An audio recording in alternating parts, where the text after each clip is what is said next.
The Lord be with you. And with your spirit. A reading from the Holy Gospel according to St. Matthew. Glory to you, O Lord. When Jesus came into the district of Caesarea Philippi, he asked his disciples, "Who do people say that the Son of Man is?" And his disciples said, "Some say John the Baptist, others Elijah, and still others Jeremiah or one of the prophets." Jesus said to them, "But who do you say that I am?" Simon Peter answered, "You are the Messiah, the Son of the living God."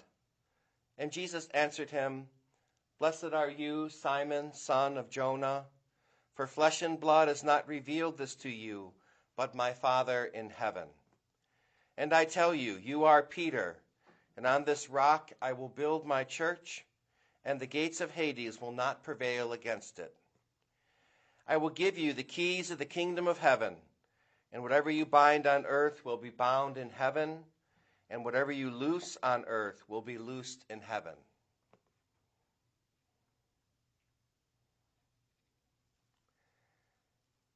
My dear friends, the good news, the gospel of the Lord. Praise to you, Lord Jesus Christ. May the words of the Holy Gospel blot out our sins.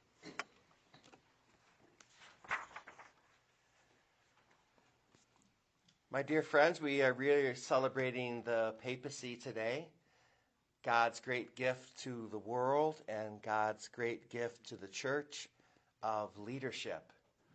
Our unbroken line of men going all the way back to Jesus, a line of leadership.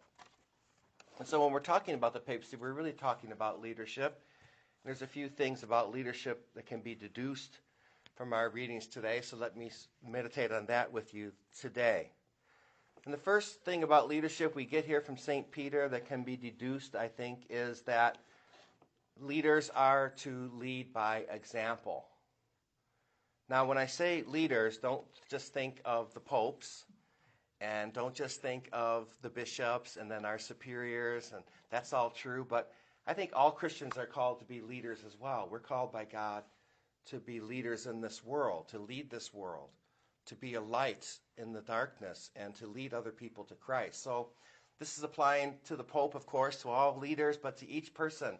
Each baptized Christian has a share, I think, in leadership in the broadest possible sense of the word. We're all leaders in this world, leading others to Christ.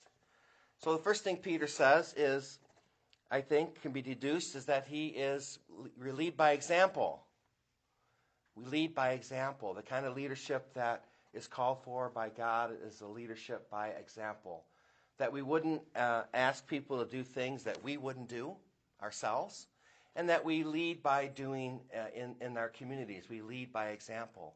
We are doing it, and that can draw others to do the kind of things that we are doing.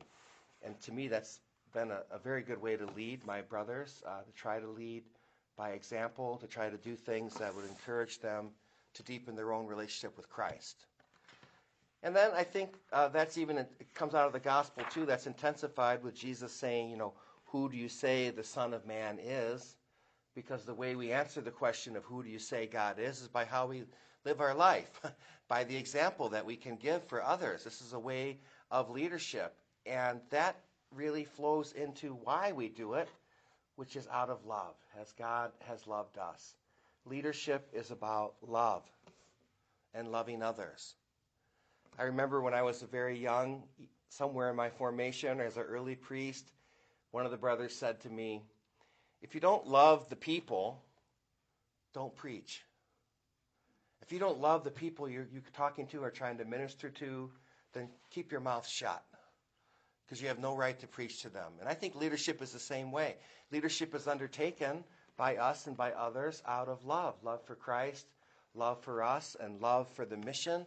So leaders take on this role of leadership, and we take it on in the world in order to love and be loved and to give love and to show that in the world and with each other. And of course, there's something else here in the readings too about suffering, and that's true of leadership as well, that there's a bit of suffering that goes with it. There's a little loneliness goes with leadership. I'll tell you that. Leadership's a little bit lonely because you really can't be friends with anyone in the community. So there's a little bit of loneliness in leadership, and there's a bit of suffering and a burden with it that comes with it. You can see it very well if you go down to the Lincoln Library here in Springfield, and there's a picture of Abraham Lincoln when he first became president, and a picture of him at the end. So you can see the burden of years. You can see the burden, the stress of leadership, even on President Lincoln. And you can see it too in our modern popes, right? That they have received this burden of leadership.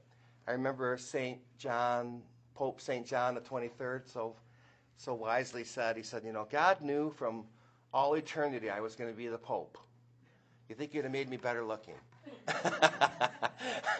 So you can see the burden of years that come down upon leadership. But it's not all burden either, because it's also a joy. It's also a joy to receive leadership from God. Leadership, it's necessary in the church, and it comes with immense joy as well.